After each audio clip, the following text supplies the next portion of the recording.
One thing to think one thing to think about when talking about what kinds of change we want to see is sort of ancillary issues, sort of ancillary to anything you want to see. So say, for example, you say you want to see um, in the field of creating more exports, for example, that's something that we've said that, that is really important to see more of. That way we don't have so many imports, we're not so dependent upon imports, and we're able to grow the economy, because if there are things that we can make cheaply and then send out at a good price, then that's a fantastic opportunity for our economy.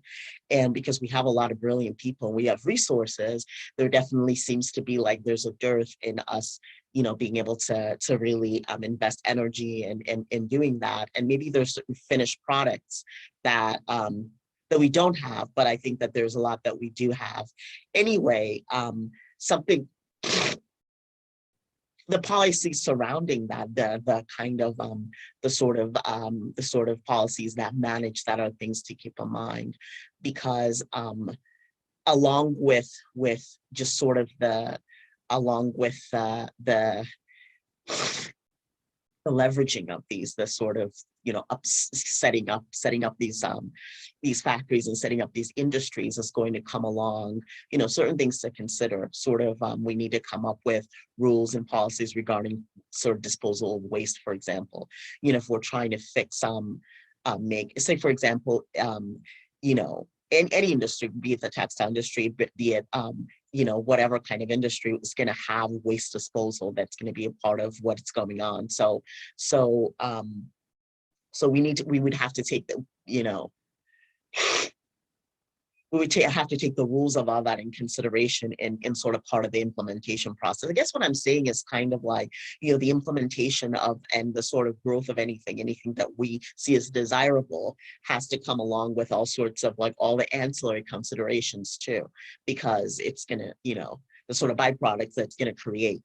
It has to come along with that, and those have to be taken into consideration and weighed and kind of and charted too, as long as along with it, because you don't want a situation where you say, oh, we need to do more of this, and you do more of that, but then that has certain side effects, and then you didn't think of the side effects at all. So you have to think about we have to think about both while we're just everything, all the sort of ancillary aspects of everything that we want.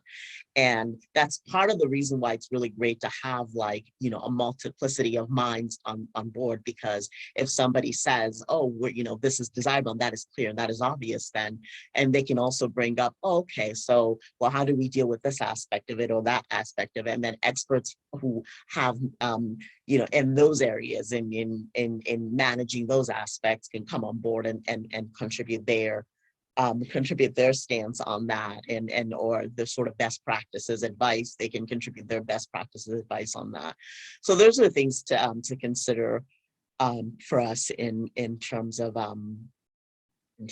what we need to do. And we really definitely need to like a term plan, like a 10-year plan, a term plan for especially, and not a plan that just says, we're going to have this in 10 years.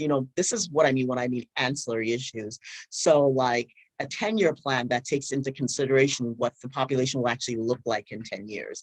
So, if you have sort of proponents who are saying things like, I'm going to do this in the next 10, is that really going to be impressive based on what the population is going to be in that time? Is that sort of, that's why we can't have like a tortoise or turtle approach, because other countries in the world are not growing as fast as Nigeria is. Just the sort of the ballooning of the population is actually part of the challenge, because it makes it a lot easier for any sort of snail-based, any sort of like, one that got an arm at a time approach to seem like completely like a lost cause. Like, okay, there's no way that this is going to keep up with the level of the challenges that they're going to be met with. It just isn't going to work. Or at least it seems that way. It seems very easily like they're going to be just the sort of growth of it is just ballooning at a rate that it's going to envelope past all that. And if you care about people, and if you care about the welfare of people, I mean, one person at a time, not just like, oh, we'll just build this and have that. But if you literally care, then that should be of concern to you. That should be of immediate concern. The idea that this is going to balloon out of control and Anyway, so the point I was making is that any sort of plan that is long term like that has to take that takes on that is long term like that has to take into consideration what the population, what the dynamics will actually look like in that amount of time.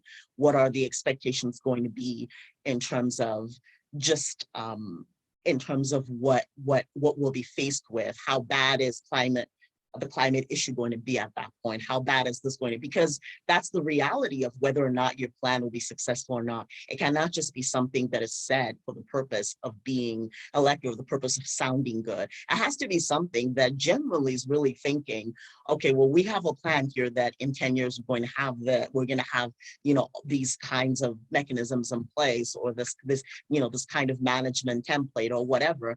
And that has to be something that is taking care of what all the things that are going to be faced with, what the things will potentially be in that time. It cannot be something that is only based on, that is, you know, that sounds good now, it sounds okay now, but in reality, by the time you're dealing with what you're faced with in that time, it'll just be a drop in the bucket, you know. And it's very easy to fall into that trap. It's very easy for us to be in that position. That's why, I mean, that's why the most important thing is just really the active management of these things, and not policies that that really make things that way, that really take on these challenges head on, and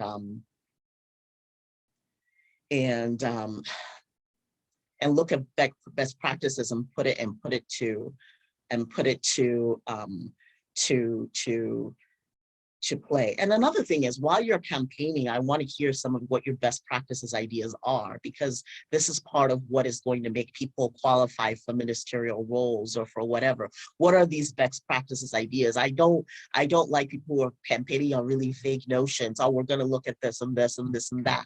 Because if they don't have ideas, that's okay. They can learn, but then they should, you know, leave room for people who do to get there, to just do what needs to be done. So what's important is that, if you know, while people are trying to get whatever role it is, whatever they're aiming from, whatever level of whatever role it is that they're aiming from, they need to share their what their policy ideas are already, not like, you know, not just only vague notions of what it is, because it's really helpful to assess. It's really helpful because these ideas need to get on board. Otherwise, you know, there's no hope. so we definitely need to see more of that.